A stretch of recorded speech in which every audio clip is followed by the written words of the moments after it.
Hi friends आज lunch देखा यहाँ बैगण भर्ता बैगण टमाटो पियाज रसुण कंचा लंका जीरा पकई पोड़ा हो बैगण भर्ता है। यहाँ सारणा माछ जो बड़ सारणा माछ कहते सेटार भजा मसला देकी यहाँ बेक्टी माछ भजा यहाँ आज बेक्टी माछ झोल हो देखु बेक्टी माछ आलू पकईकी झोल हो सुना भात रंधा है। चलतु देखिया केमती टेस्ट।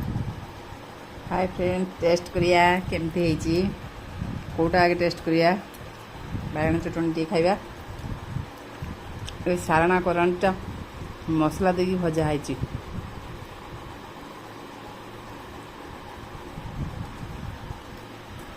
बहुत बढ़िया एत टेस्टी खाइले जानवे। एटा बेक्टी माछर झोलटा आलू पकई मस्त जीरा बटा देखी आसतु आज लंच जी खाइबे आसतु खाइबा सांग होइकी गरम गरम।